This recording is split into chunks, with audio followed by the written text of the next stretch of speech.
Hello, I'm Sherese Duncan with Great Ideas on CPCC TV, where we talk with entrepreneurs from startup to viable businesses. I have my solar energy, and I'm going to go talk to Suzanne Wilkerson with Avert Energy.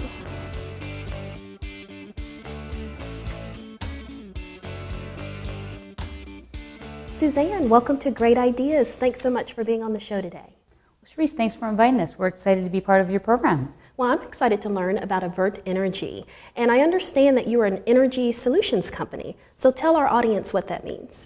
That is correct. We are an energy consulting company that comes in and helps people create solutions, everything that happens behind the meter in a company and how they consume energy today in buildings and different institutions. And we work to give them solutions to improve their top line or drive their business and save them money on the bottom line and reduce their energy consumption. Now, where did the idea of Avert Energy come from? Well, basically, having been in business for 25 years, I was looking at what was trending. People around me were talking about kind of what the challenges of the future were, and we really saw energy as a challenge for American companies. Now, as far as the industry, is the industry called the energy industry, or what industry are you in? Well, you know, when you look at the Department of Energy for the United States of America, you start to see what energy is about. Energy is kind of broken out into two classifications. The traditional energy sector, which is energy production, coal, nuclear, and then the alternative or clean tech energies. My company focuses really in both spaces because people today are consuming from both sides. Now, as far as your solutions, you say that you offer turnkey solutions. That's correct. Now, we hear that term a lot. It's kind of a buzzword, if you will. Can you tell us what turnkey means, and specifically to your solutions? Sure. Well, the first thing is we're not only turnkey, but we're disruptive solutions. And what that means is your traditional solutions are now going to be disrupted by something new. So, for example, U.S. Post Office, in comes Federal Express. In this particular case, a turnkey solution for us is that we walk into a company, we work with the C-suite of people first to analyze what the business impact of our solutions are, and then we work with operations people like the energy manager. We come in and we bring a hardware solution coupled with a software solution. In this case, the disruptive pieces that were cloud-based and we're not interfacing with traditional networks. The degree of information you receive off of energy consumption in a building is pretty high. And today we found that that's been very disruptive in traditional networks that are otherwise handling, typical IT work. And so we put the whole solution together, basically help the customer understand the top line and the bottom line, and then we design it and we help the company implement it. Now, tell us again about disruptive. You mentioned that word a couple of times, and I know you've talked about it a little bit, but give us a clear definition of what you mean by that. Disruptive technologies are typically technologies that come in and take what was the status quo and change it, particularly when you see times are changing. When I worked at Oracle, there was an operating system called Linux, and it was able to come in and work much quicker than the traditional operating systems. And that really changed the way data centers were managed, and that started around 2000. But throughout history, for example, you saw Federal Express as a solution. That disrupted the U.S. Post Office and some of the global postal systems. So typically, when you see mature businesses, disruptive technologies or solutions come in, and they change how things are done. They change the price points. They change possibly the speed to delivery. And so we've introduced this cloud-based energy efficiency hardware-software solution with a total turnkey, meaning we come in from day one, look at the business objectives, look at the energy consumption, implement the system, and give them measurable results year over year. And I know you and I talked before the show a little bit about strategic partnerships and how important that is for small business owners. So talk to us a little bit about your strategic alliances, like you mentioned, to get the work done and do a quality job. Well, part of our initial research, when we looked at the competitors in the marketplace and what was happening in energy, is we quickly realized that there were a few firms that were really well established and had high reputations. We came in with Optima Engineering. They built one of the first platinum LEED certified buildings in North Carolina. They are energy experts and are really accredited. So we ended up meeting the owner, Keith Pale, and signing a legal binding strategic alliance agreement for delivery of our solution. Then we also found a second company who has really co-created the hardware and software and cloud solution with us, Livingston and Haven. And they're a third generation company, also very accredited. So those two relationships really brought credibility to our organization, helped us bring that deep expertise where we were drawing more from our business relationships. They were able to help us create the right solutions, tried and true things, and yet still bring in disruptive technology because they understood the baseline. And it sounds like, you have to have a team of people that are not only qualified and have the skill sets, but I think that are really interested in what you're doing and interested in the industry. Have you been successful in finding good team members? Oh, absolutely. I would definitely say this is a passion-based business. It's not something that you can do if you really just don't have the drive. The other thing that we found when we're looking at business, because of our tenure, is values are very, very important. So integrity, how you go about getting things done, because there's more than one way to find a solution. But when you really think about an industry phase that we faced every day, the triple bottom line, people, planets, and profits.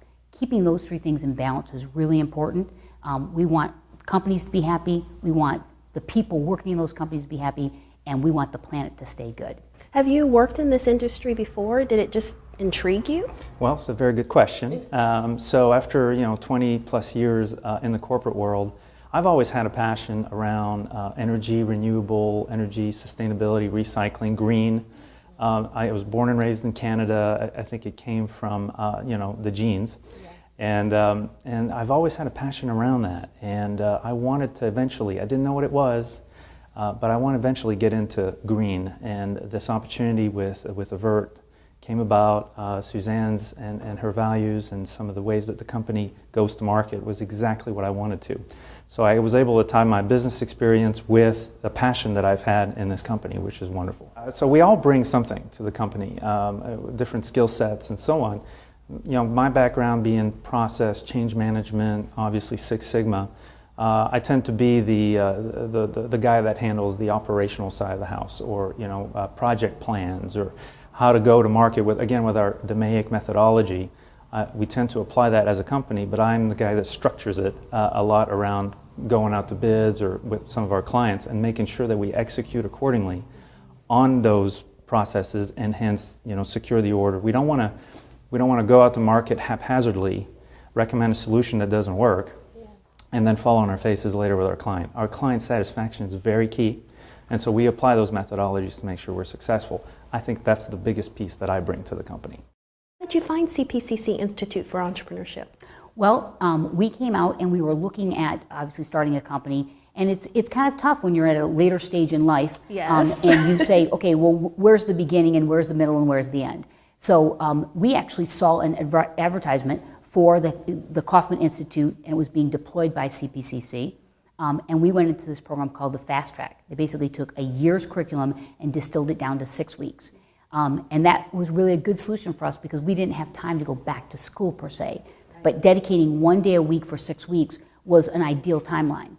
And obviously it was a very rigorous course that CPCC orchestrated and just kind of gave you soup to nuts. What did you need to do to think about, engage, and build out a business platform?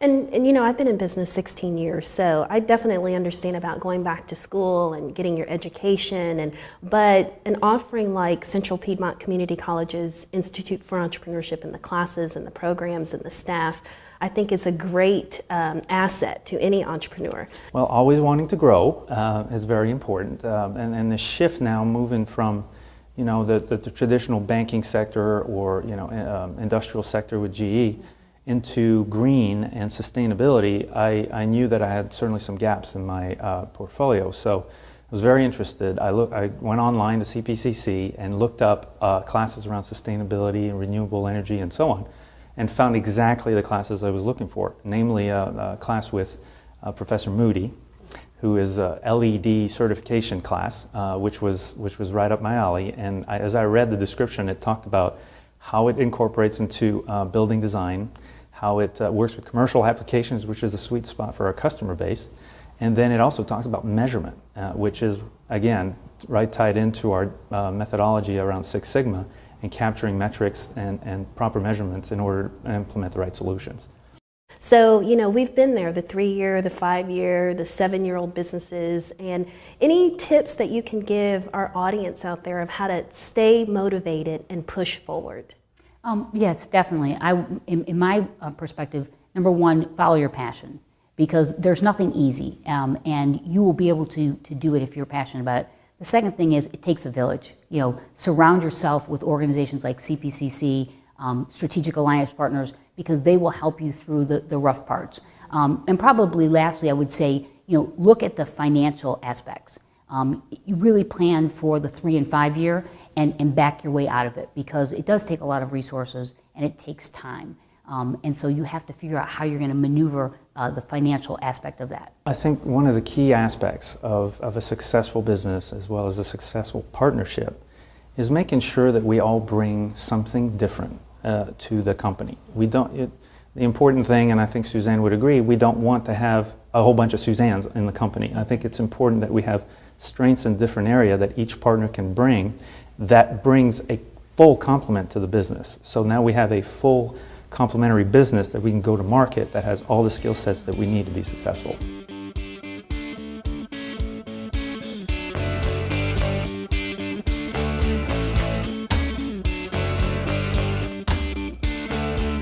That energy lesson was great. Suzanne and her team were wonderful. Now I'm going to go speak with Duran Rathod of DR Construction, Inc. We're actually meeting him at his home, which was his first construction project.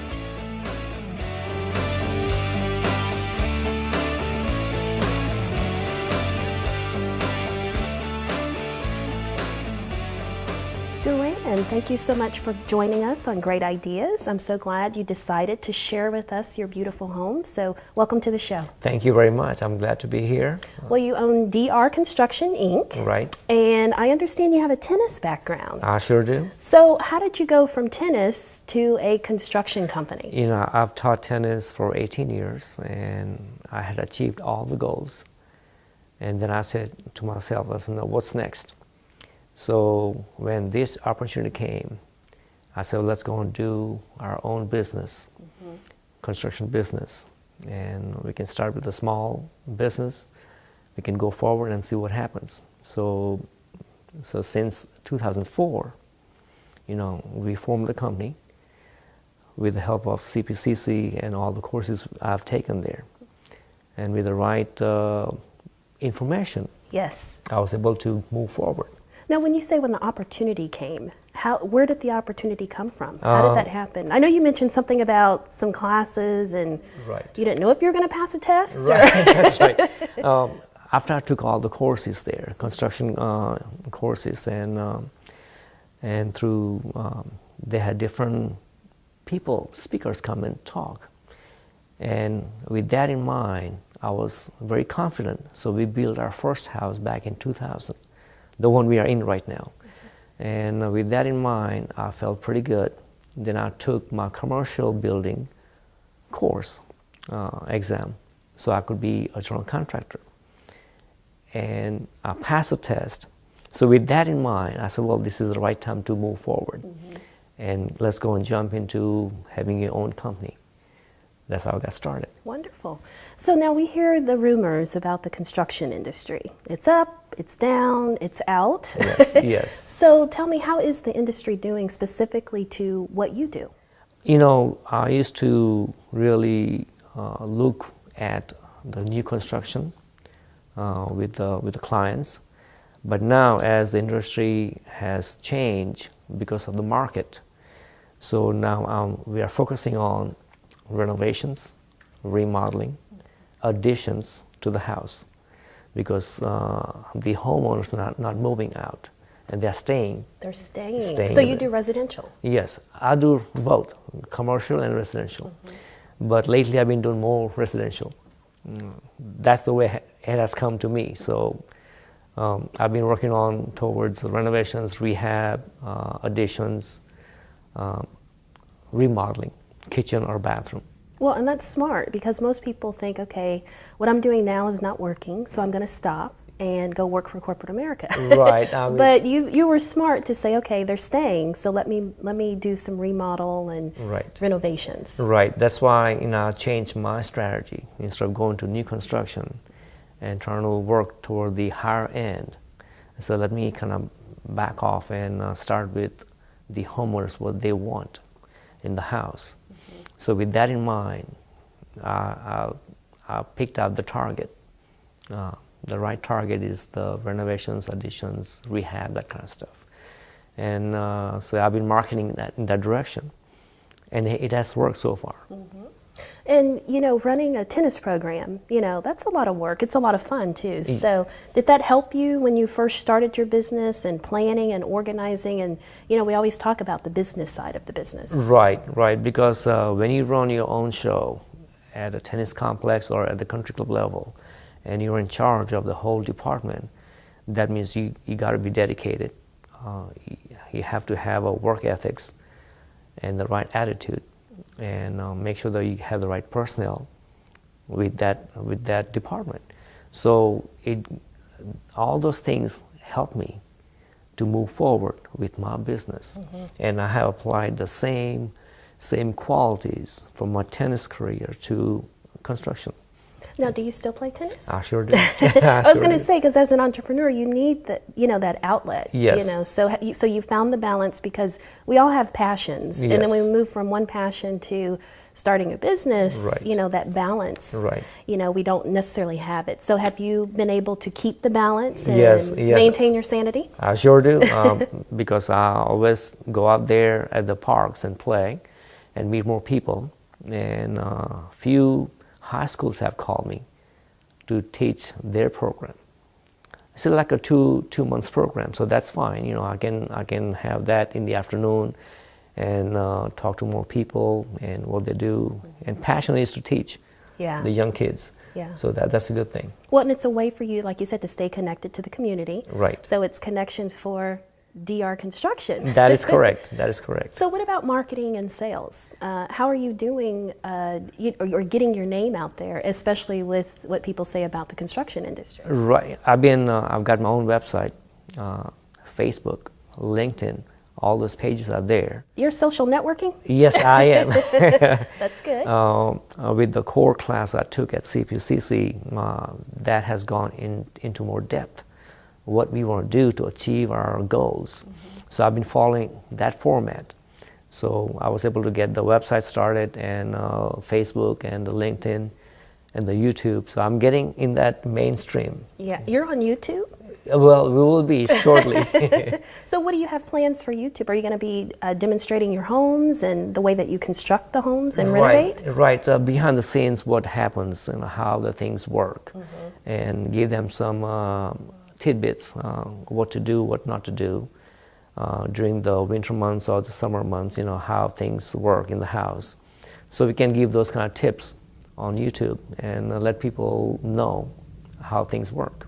Now, explain to us how involved you are with the actual renovation and construction, because you do own the company, so I know sometimes you have to separate yourself. So how much work do you do on projects versus managing the projects? I think it's like 50-50, because I'm on the job site. I'm on hands-on contractor. So if something doesn't look right to me, I will go and fix it. Even though we have subcontractors working at the job site, and I always go behind them, see how they're doing. So I'm on site almost every day. At the same time, when I see that job is done right, then I kind of back off and start doing my management area. So it's like a 50-50 proposition. Have you found that has worked for you? Because I know some construction companies, when I talk to their owners, they spend too much time on the site because they love it so much. So it sounds like it's working for you. I think it is working, yeah, and I think I want to keep it that way. The main thing is to get the right people working with you along the side and have the same vision what you have for your company, which is more detail work and quality. So that's where I emphasize on. They have to understand the beauty of what you do. Right. Yes. So how do you find good people? Just networking, trying to find the right people through the other contacts. And once you learn, you know what not to get and what to have on your team. So it takes time, but so I think it's working right now. So sometimes you've hired people and they didn't work out, but like you said, it's a lesson learned. Right, lesson learned. You still go through the motions, though. Yeah, I sure do. Yes. And then as a company, as a project manager, it's you. That's the bottom line. So I want to make sure that I hire the right people to do the right job. Now you mentioned CPCC, Institute for Entrepreneurship. Right. So talk to me about some of the skill sets that maybe you were lacking and you were able to utilize CPCC to help you achieve those skills.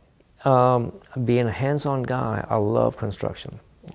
That's in the background. So I learned the safety part from Construction Institute.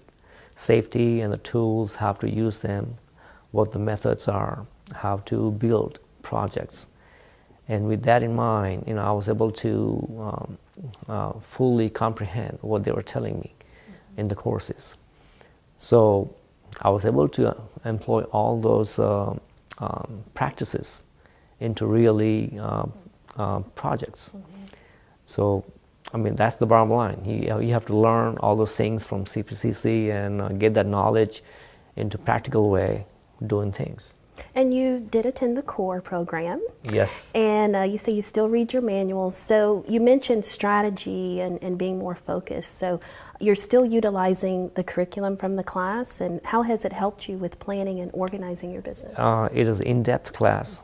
It has really helped me. So I've been following that curriculum from the get-go.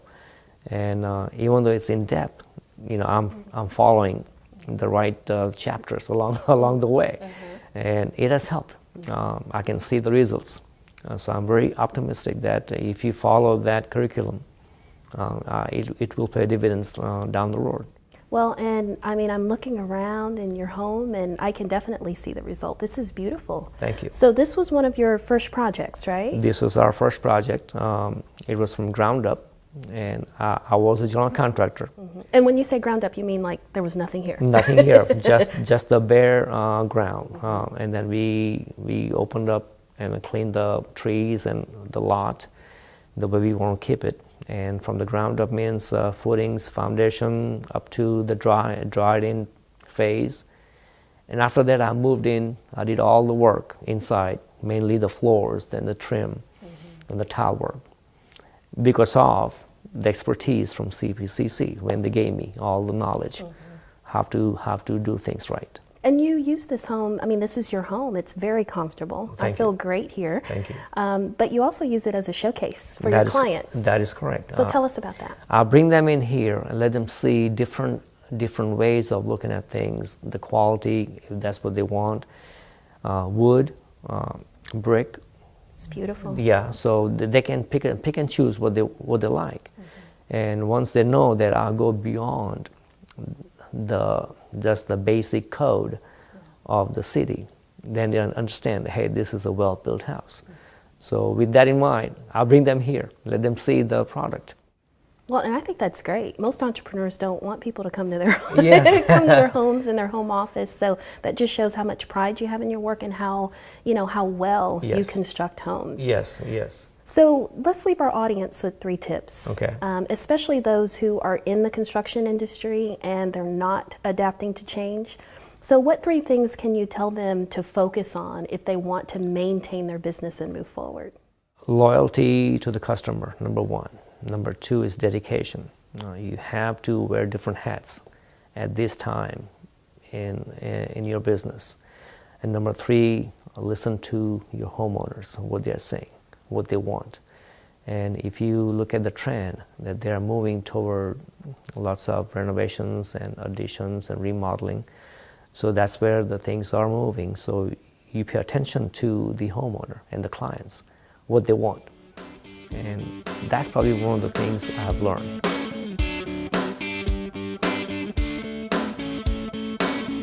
Thanks for joining us with Great Ideas. If entrepreneurship is on your agenda, go to cpcc.edu and do a search for entrepreneurship. This is Sherese Duncan with Great Ideas.